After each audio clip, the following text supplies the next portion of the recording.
We are here to finally share with you our house story. I also got insider info. They told them that they weren't actually gonna live there, they were just gonna film there. Yeah, and they moved in anyways. You us over so bad. If you're watching right now, if you know what you did, like, I'm sorry, but this is the truth. I'm gonna tell them everything. Oh, it's juicy.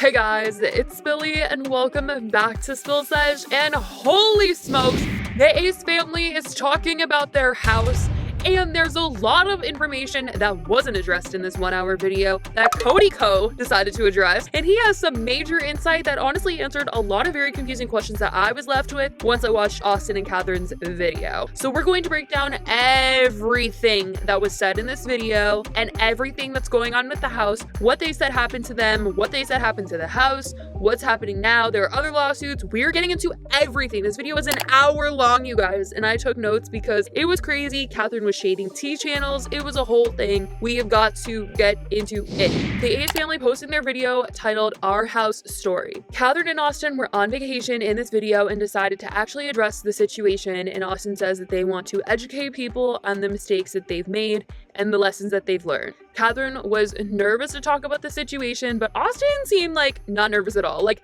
Austin was drinking, he was goofing around. This is also like the goofiest, silliest I've ever seen Catherine and Austin be together. What's going on? Can I say Oh, the Ace family. The Ace family, that's strong. Can I say And Ace family, I was So- sitting back like, I wish I was on the other side of the camera watching you like, shit, girl. Okay. Go ahead and do your thing. The way that they were acting in this, I was like, what is going on? I've never seen them this way. Austin says that the only thing that matters is that the kids are healthy, so anything else doesn't really faze him. And Catherine says that she's been truly affected by this emotionally so much, but Austin has not been at all. Austin says that he is not trying to play the victim at all. They definitely wanted to stress that they were not trying to play the victim because a lot of the story makes it seem like they are trying to play the victim, but they claim that they're not trying to be the victim. He also did mention that they do in fact never address drama about them, but this is a situation they felt like they needed to address. And it is a lot, guys, so please buckle up. Catherine and Austin said that the reason they didn't speak out about this earlier was because they didn't exactly know how to navigate the situation that they were in, and they were going to talk about it afterward. The truth is that sometimes we can't just like make a video about something because we don't even know how to go about it because we're still trying to figure it out. And we don't even really know. So stop being so bitter, stop being so angry, stop attacking us. If we're not addressing something, we will. Eventually, we will. When the time is right, we will. Just like today, we're addressing our house situation. We're addressing exactly what happened from the beginning to now. Even though immediately after saying this, they basically said that they weren't even going to address the house stuff. It was very private. It was never something that we were gonna ever address. It wasn't something we were gonna talk about because we were gonna deal with it internally. Which is very clear from Austin's Snapchat story when he was just like, the haters are making stuff up. If we were ever moving, we would let you guys know in a video. Catherine starts off the story by giving a little back in time moment to their first house that got broken into, and says that at that time when their house got broken into, they realized that they can't live this way anymore, where their home is super public and anybody could drive up to it and it was a tourist attraction. Catherine says that she has PTSD from this experience, and she gets super emotional talking about this because she says that that was just really scary, and so they were then on the hunt for a new home. Austin found this plot of land that they currently live on and says that as soon as he saw it, it was 2 houses, and he was asking the contractor if it was possible to join the houses to make one big house. The builder told them that it was possible to make one home. And Catherine says that she was so desperate at the time for a place to live. Austin says that they were looking for a gated community or a private property, so they were stoked to find this land because it was super secluded and super private. And Catherine says now that we know the backstory of how they got the house and why they picked this plot of land, they now have to get into it. She says the contractor who was on site, who got Austin interested in the house, he was not actually a licensed contractor, and he was using someone else's license the whole time that they knew him, and he lied to them and said that he was a contractor when in reality he wasn't the real contractor. Because of this, she says that the guy that was pretending to be the contractor ended up screwing them because he had like a fake architect and he was working with a scam artist realtor and like all this stuff. She says that there were a lot of mistakes and doesn't want to play victim, but this was a bad team of people And they made the mistake of going into escrow, which is basically like a third-party company that handles the money aspect of buying a home. You're basically like nearing the end of buying the house. So they said that they had entered this phase without getting a certificate of occupancy, which is basically the city writing off saying, yes, this is a place of living. People can live here for sure.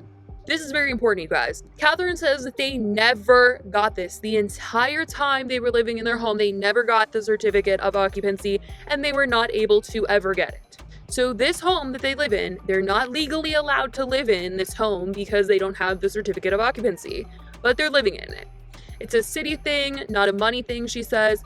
If the city doesn't approve the land being livable, then they can't legally live there. Since they never had the certificate of occupancy, she says that they never had any gas in the house, so they were freezing cold in the winters with no gas, no heat. Okay, so let me explain something. When you don't have a certificate of occupancy, you don't have gas in your house. It's illegal. So we've never had gas.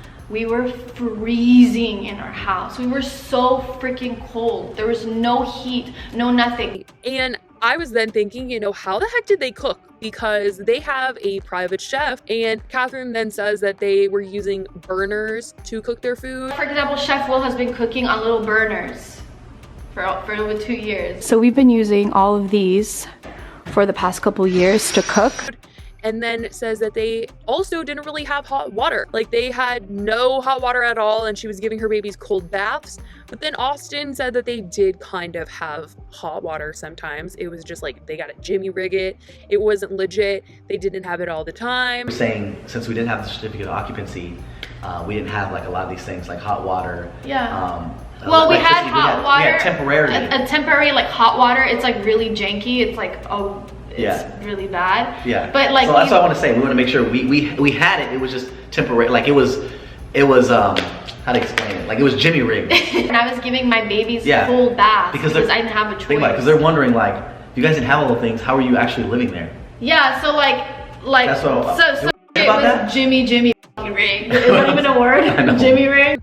So this is crazy, okay? Catherine then says that as time went on living in the house, the door to the front of the house starts warping, and the contractor that they were working with would tell Austin and Catherine that the door $45,000. But in actuality, the door was $2,000, and he basically was like pocketing their money. Just like everything that the house was made with was just like so poorly put together. They were basically saying that they got scammed, that there were leaks when it rained and nothing was done right. And Catherine was trying to say that people always say that Ace Family scams, like Ace Family scamming, but it's not that way, that they're the ones that are actually getting scammed. We were literally like scammed, and it's so crazy because people use that word so lightly when it comes to us, like the Ace Family, oh, scam. And it's like, no, we've never scammed anyone. We've been scammed multiple times over and over and over and over. And oof, I mean, let's just remember that one time where Austin did admit that they scammed their fans.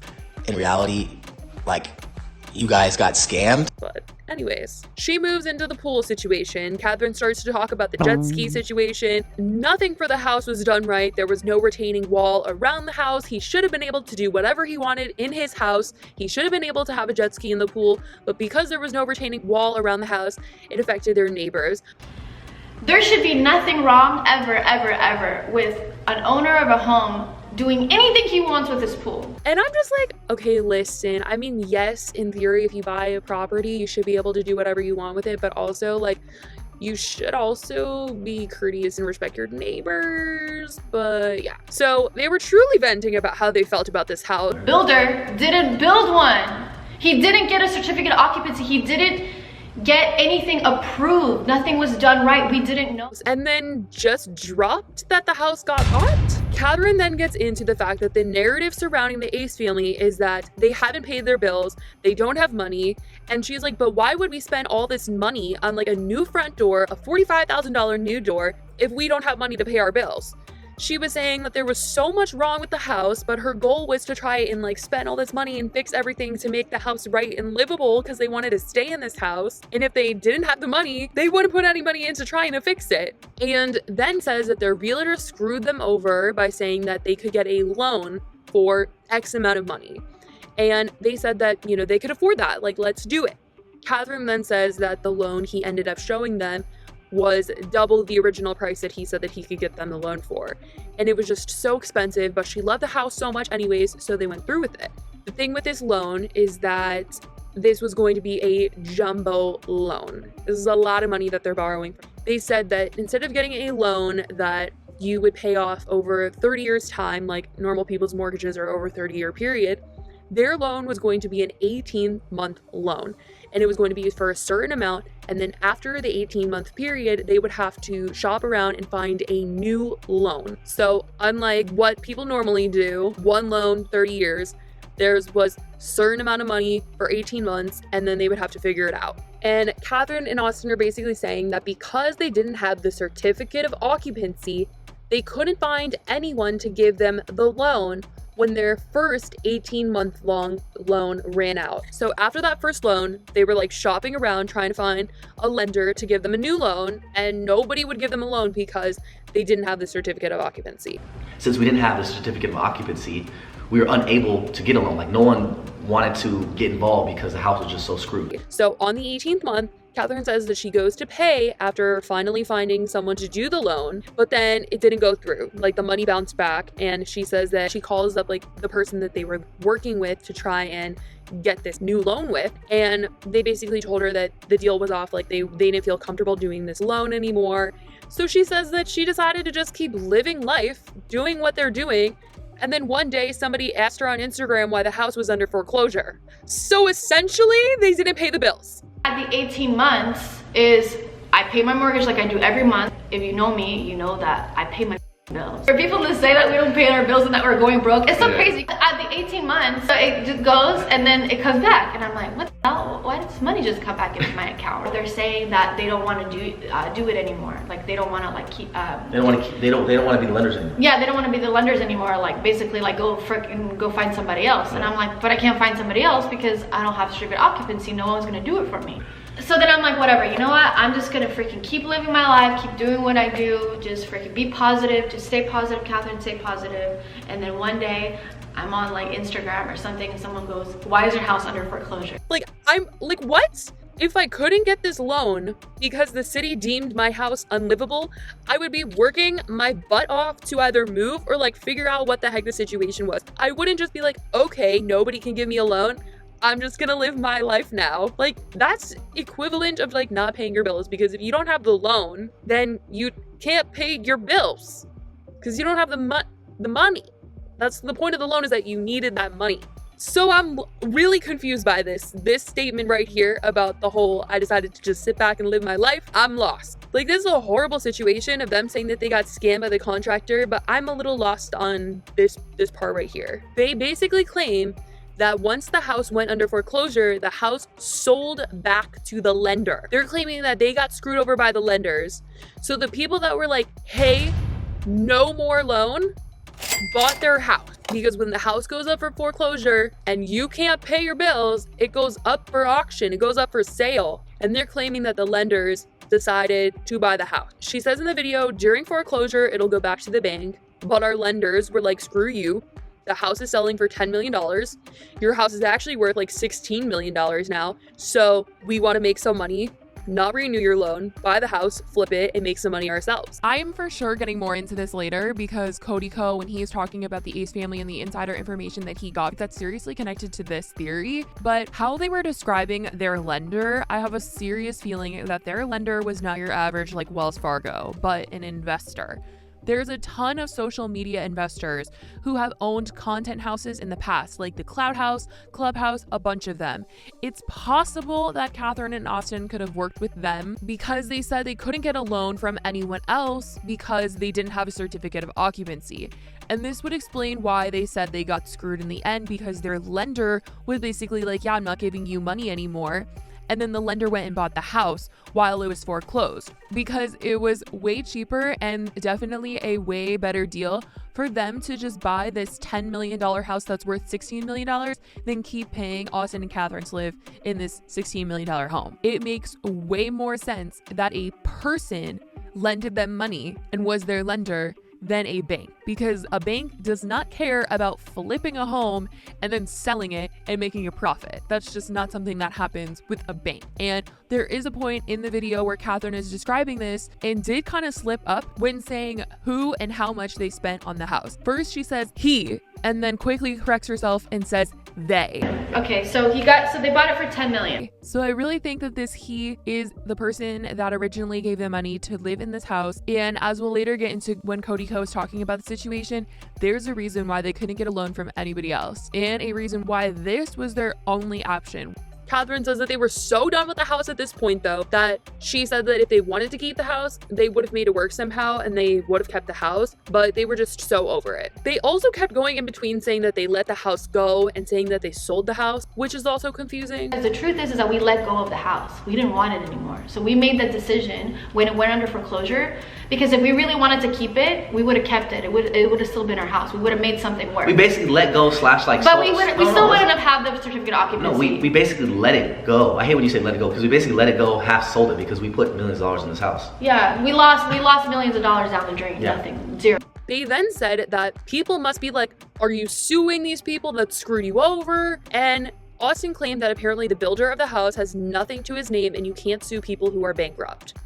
And we weren't able to, obviously sue him because he doesn't have anything, and it would just be a waste of time and energy and money for us. With everything that they're saying about the contractor pocketing money instead of actually buying good things for their house and their scam artist realtor, it seems like they would actually have grounds to sue. But I think that they went about the house buying process in a way that was not actually correct, and thus we are here. And thus they got screwed over. Some sort of beat the system, but then you get beat situation. And it's a horrible one. And then says they got a new house, a new build. It has gas, which they said they didn't have. But you guys, Catherine says there was a gas leak. Catherine then begins to say that there was a gas leak at their old house. And might I just remind everybody, We've never had gas. and I'm just a little confused as to how there could be a gas leak if the gas is not turned on. So we had a gas leak. Was I home?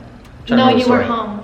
So we have 24-hour security at our house, and he's like smelt something. Literally got a hotel because we literally had a gas leak and we didn't know, and it was like literally coming in the house.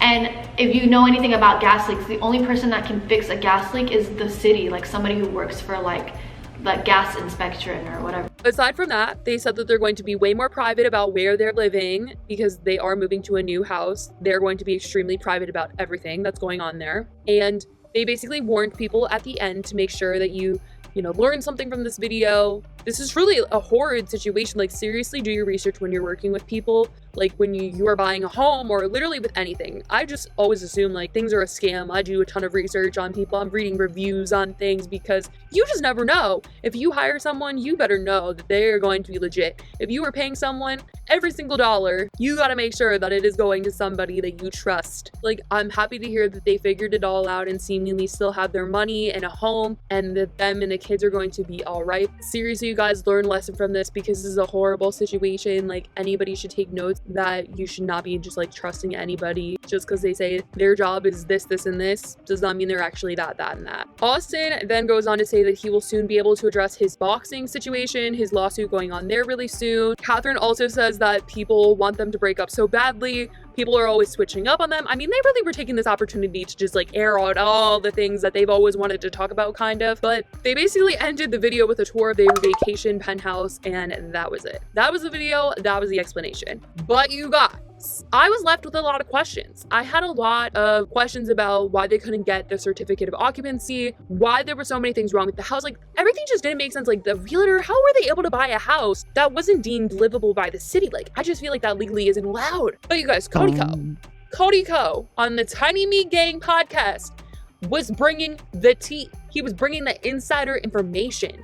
He was spilling that super serious stuff. He knew a lot about what was going on with the Ace family. He knew about the whole situation because he said he got insider information from a real estate agent that he knew about the Ace family property and told him that they got totally screwed when they bought their house. which lines up. That's exactly, you know, what they're saying. So they got screwed over. That's no joke. I mean, they showed all the footage about how poorly put together the house was and like all like the cracks in the foundation and the holes in the wall and all this stuff. But then he says that the Ace family told the person writing the permits for their home that they were only going to be using the home for filming, that they were not going to live in this home. But they ended up moving in the house anyways, as we all saw. They got taken for a ride when they bought that house. Oh. The next most expensive house is $2 million in that neighborhood. Oh. They spent $10 million. Whoa. Because the developer just told them that it was more than I guess it was. And they just were like, oh yeah, fuck it, we'll pay. They got like basically scammed. So they took out hard money loans to buy this house. So they're paying like way higher interest. I guess they told, I don't know. They told people that whoever was like writing the Underwriter? permitted Oh. to build. They told them that they weren't actually going to live there. They were just going to film there. And they The city that. Yeah, and they moved in anyways, permanently, right? So anyways, they defaulted on their loans. They can't pay them. So now the company who wrote the biggest loan, I think they wrote them like $8 million hard money loan, takes possession of the house and tries to sell it in an auction. Nobody buys it. So somebody else just bought it for super cheap from the company because they just want some of their money back. They bought their house under the Ace Hat collection. Like they bought the house under Austin's company because anytime any legal document was talking about the foreclosure, anytime any article in the news was talking about the Ace family house, they were referencing it that it had been purchased under the Ace Hat collection, which makes so much sense as to why it was probably so difficult for them to get the certificate of occupancy. Because occupancy seemingly was like not supposed to be a thing. If they bought the house saying this is for filming purposes, it was probably really hard for them to get permits for things that you need in order to like live somewhere. But it's all just very confusing because everybody that worked with them in order to buy the house would have known. And when they bought the house wasn't even really built yet. We saw the house getting built on their YouTube channel. So they bought the house and then were trying to continue building it, which means that after buying it, they probably had to get permits for things that they wanted in the house because they were still building it. And I'm sure that with them having bought the house for just filming purposes, it was extremely hard for them to get permits for things. Maybe they didn't know this, that if you say you're buying something for filming, you can't get the certificate of occupancy. Thus, it makes it very hard to try to make a not supposed to be livable house livable. Maybe they knew, maybe they didn't. I really don't know. This is a crazy, insane situation. But I feel like that makes it just slightly more clear to me as to why it was so hard for them to get the house finished, why it was so hard for their contractor to probably do things, why they couldn't get the gas on, why they couldn't get the certificate of occupancy because people were not supposed to be living there. I mean, wow. And for anybody wondering why they might have wanted to go this route in terms of saying that they weren't going to be living in the house and that it was for filming purposes only, because they could 100% write off whatever they were paying monthly on the house for their taxes. It would be a write-off. And Catherine basically said that they were paying about $70,000 every single month to live in this house. That's $70,000 that they do not have to pay in taxes. That's $70,000 that they can write off. So that would be a big reason as to why they probably wanted to do it this way, if that's how they did it. This is a lot, but it seems like they have learned a lot of lessons in this, and I certainly definitely learned a lot from this as well because this is crazy. I definitely want to know what you guys think about all of this because this is just blowing my mind as to like how crazy and twisted like this whole thing really is. Let me know your thoughts in the comments down below. I love you guys so much, and I will talk to you guys in the next video. Bye, guys.